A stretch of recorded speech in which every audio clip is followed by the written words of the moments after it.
high too. If you want to do like a fun car, wait, like someone's still in here. Let me look at. Hello. All right, there we go. We're ready to go. We can run it when you want some more. My fault. What do you guys play? You guys play chess again? Yeah, I like to feel smart. Say that shit done, but this is done too. I don't fuck with chess. It requires too much attention. I'm not that good. All right, that's because you're an idiot. Only people who don't play chess are morons. That's very fun. I know how to play chess. I just don't find it enjoyable. Yeah. I fuck rather I play smoke at chess. You what at chess? I smoke at it. I can't. I get on like Dewey level, It's a thing nobody's. When I was a kid, my parents used to make me and my brother play chess all the time. Smoke Play- crack, No, way smoke too chug. Play hack or play Samoa. Let's see how good you are. I bet your dog shit. No, me and I bet you will chew Samoa up. If Samoa beats you, you can't say nothing else about anything he says from here on out. No. Serious right now? But again, I've been said this years ago. Nobody listens, you know. They think I be lying, making up stuff, but I cannot make it up. I am a woman, okay? Obviously, I probably been through it. If you was smart enough, you know, maybe you should ask. Each and last, every one of you bad. Y'all niggas silly, Who man. won the first? Who first? No, we gotta get you some furniture, nigga. Who won the first? All right then, shut the fuck up. Yeah, nigga, we'll get you Shut some the fuck furniture. up, nigga. I don't give a fuck Yeah, what you nigga. talking about. Yeah, nigga, shit, we gotta get you some furniture. Bro. Whoop that bitch, we gonna whoop that bitch here. Hold up. I'm gonna go win on that shit here. Shit like that, that's that. Man, Buzzball is new. That's y'all generation. That ain't my generation. We didn't have that. That's your racial. That's your That's generation. not my generation. You grown so bad. That's like the You fresh off that's the like fire. 05 generation. How could he rejoice in victory and delight in the slaughter of men? He enters the battle bravely, with sorrow, and with great compassion, as if he were attending a funeral. We lost the next. 32. But if the student has done their due diligence and they have everything, you know, that's the paper that probably does. The Tao can't be perceived. Reading very closely. Smaller than an electron. So, read a paper, you're looking for these 5 areas, and you're looking at just like the basic structure, the paragraphs, the length, and then like, do you put it through some kind of plagiarism check? You know, not so much. They have different software and stuff that you can use, but none of it is like 100% reliable. And the school is generally gonna err on the side of the student if you accuse them and can't prove it. So I don't go that hard about it. You can kind of generally tell based on comparing what they submit to like a handwritten essay that they may have written in class a couple weeks prior. That's one way that I can get some kind of indication whether they just ran this through ChatGPT or if they really, you know, did some work on it. And I find that about now you probably got about 30% of the students who are cheating, you know. But because I don't have like an explicit language in my syllabus about AI, I haven't started like bonking them on the head about it yet. But for fall 26, like I'm redoing my syllabus now for fall 26, and then it'll be, you know, if you turn in this paper, it's a 0. But I'll give you an opportunity to redo it because a lot of people, they don't know the difference between plagiarism and using AI to help. And then some people just need to get caught one good time, and then they'll do it on their own. But I'm not like trying to flunk nobody and just like ruin their chances in life. What are the subjects that you cover? Well, 2 subjects are going on right now because I try and mix it up so I'm not just reading the same kind of papers for all 4. So 2 of the classes are dealing with questions around technology, whether, you know, we're in control of technology or technology is determining the lives that we lead. And then in another one, which is a little bit geared toward African American students, they're writing about whether or not they think that, I guess you could say, a militant approach or like Martin Luther King's approach is better for the achievement of civil rights in the mid 20th century. If they think that the integrationist way through law and everything was the best way, or that blacks should have been more militant to get what they wanted. Okay. Have you ever read your Rate My Professor thing? Yeah, I've read it. It sounds about right. I don't think that anybody said anything like trash. Have you read it before? I don't know. I just put something in here, but I don't know if it's you or not. So I'm just guessing it's you. I mean, it's probably Really, he said you're a really chill professor. Take him. His class is very fun and engaging. You watch a lot of movies, and he doesn't make it difficult to pass the class with a good grade if you are willing to put in the work. Nah, that's not me. I don't watch any movies. Okay. I mean, I think I've shown a movie once or twice, but it's probably at the end of the semester, and it's just like people turning in late work or makeup, and it's like the last week of class. And I'm like, if you finish the, revision, you can bring it in, and that day I'll like have some pizza and a movie if you just want to come in and drop off your paper. Or you can kind of hang out and watch a movie. But throughout the semester, the 16 weeks, no, I don't believe in that. So is your professorship enough to is that your full-time gig where you can support your whole family on it, or do you have to have other side gigs to kind of really support them? It pretty much is the bread and butter. I published a book. Really didn't bring any kind of money to contribute to like the household finances or expenses. But yeah, teaching is the primary and pretty much the solitary only thing. Wow. So you're doing well, man. I'm glad to know that it's enough to kind of support the family. And it seems like a pretty chill situation. You get your summer off. So. Yeah, it's not bad, but I think like everybody, I would love to double my salary. You know what I mean? So, it'll double on its own in like maybe 10 or 12 years. But in the meantime, I think I'm just going to keep writing and see if I can get more exposure with my books. And, eventually either they both contribute the same or I can just transition. Now, I just cracked a book. And it says this book is dedicated to the schoolmasters no, wait a minute, it's not real. Now, I tell you books are real enough, but I say Romulus and Remus will follow Rome, study my That's Scott Fitzgerald quote. That's not the whole quote, but that's part of it. attribute. Lucifer wants glory and power away from God. He is the source of the God. He wants to be. Do not hide your face from me, for I would gladly meet my death to see it, since not to see it, be death indeed.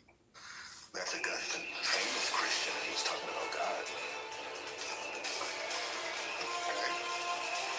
See that one? The atheist quagmire, right? If only you just showed your face. Let me read that again. Yeah, Do not hide your face from me, for I would gladly meet my death to see it, since not to see it would be death indeed. So he's a famous Christian who was speaking to God when he said that quote. I believe, if I remember correctly, it's from the book City of God by Augustine. Or it might be from Confessions, actually. Confessions, I think, is it. Yeah, that's what it says, Augustine, the Confession. Yeah. Well, I'm right. When I gave him good advice 5 years So I was reading Confessions a long time ago when I came across that quote. I thought, this is cold, man. But it also fits with the theme of the book because he's kind of being voyeuristic, around looking at this woman online. And so I said, I'll use that quote just because it's thematically aligned with what I was writing. And you want me to help you, and I'm literally giving you advice and telling you what to do, Maybe just follow the advice instead of coming up So with is this a non-fiction? Well, what's the advice? Just people were saying about No, it's a work of fiction. It's entirely made up. Yeah, it's an operation. None of it actually happened like that. It's not about me. The peril Hey, of becoming enamored doing her job. with strangers from the deep state. solely through terrorists. their social media personas. Like, we're not talking about issues that matter concerning America. We're talking about it's kind of accurate. As time has gone on, I think more so is explaining why New York millennials voted for McDonald's. Anybody that just says shit about Jews, I'm not that open to tens of thousands of likes and shares. A friend of mine that I knew in Brooklyn who wrote a book about basically predicting the demise of affirmative action as a nonfiction, but she's like a scholar. And she wrote that book and it came out. And then like 4 or 5 or 6 years later, they really did. Man, it's like seeing an old buddy, an old war buddy, man. I see all the scars. I hear all the scars in your voice that this app done left you with, man. We survivors. Right now I'm reading a very interesting book. It's a fiction about a young man coming of age during a time where social media is taking hold, and the author of this book is a close online friend, and it's an interesting read so far. It's about a man who a stranger becomes his obsession on a train ride. And I'm just opening up this first few paragraphs, and maybe we could discuss it. If you want to just stick around for a second, it's pretty interesting.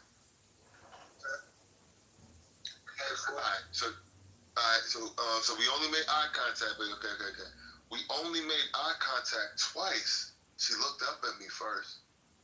Although I said nothing to her, I knew that we had initiated a little game.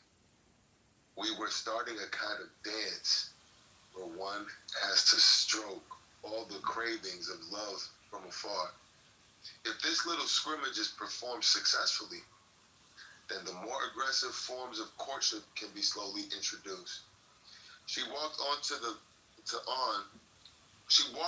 that late afternoon train in Brooklyn and sat across from me wearing a turquoise loose knit sweater that revealed her collarbone. She wore a pair of light blue jeans tucked snugly into brown boots. A knit cap matching her sweater sat on her head, half revealing an unruly hairstyle. All of this was made more dramatic by her red lipstick, which gave her the look of a young girl trying to look more adult, mature, and slightly jaded. Her intelligence was radiant. She owned a set of high cheekbones infused with enough warmth to retain the softness of her features. Her outfit and makeup were far more remarkable. Jeans on a woman have a way of dampening my lust. But judging from the brief moment when I saw her saunter onto the train, I knew that she belonged in elegant robes. And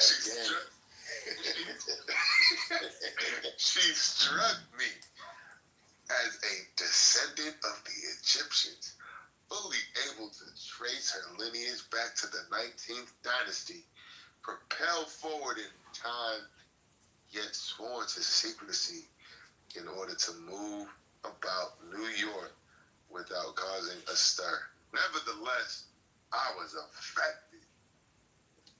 That same day, when I got home, I looked online to read the horoscope for Virgo.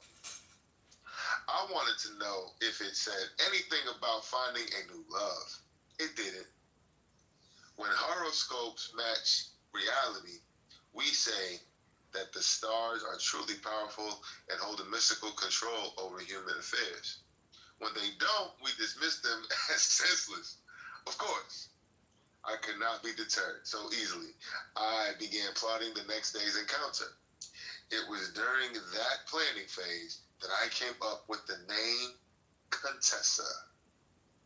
I estimated that it was about 20 minutes after 3 o'clock when she boarded the Manhattan-bound train at Atlantic. She made her escape from me at 14. Where was she going?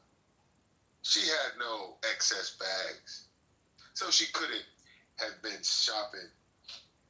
She was traveling alone. She didn't seem to be dressed for a job. Was she just visiting New York for that day? That would have been horrible. And I consoled myself from that thought as it was fall. She was probably a student. But how could I be certain? There was only one way to know for sure, and it involved taking the same train at the same time the very next day. I stopped there for commentary. I mean, man, homeboy is smitten by this woman, right? Absolutely.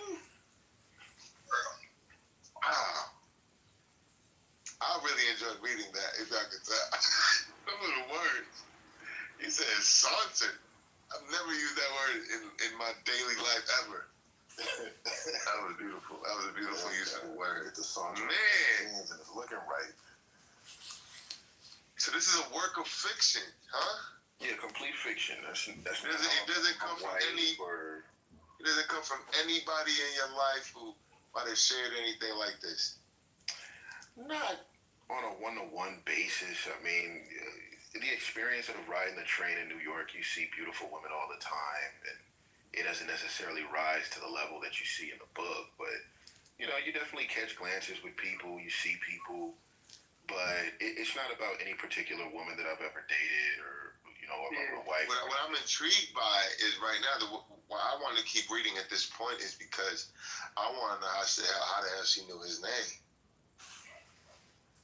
That's what's keeping me. That's supposed to be the draw, you know, just narrative construction. I got to get you hooked on the first page. Yeah, that's pulling me in because first off, why would he even have the thought that she was just visiting if she knew his name? You know what I'm saying? Why would he even have that thought? Yeah. He's just going through all of the possibilities. Yeah, exactly. Wow. Why are these So he people wanted to putting go on fire the same in train at the same time to see. When a well is dug with a drilling machine, sometimes dangerous underground gases can be released. If flammable gases like methane are present, the flame will flare up. Conversely, if the fire goes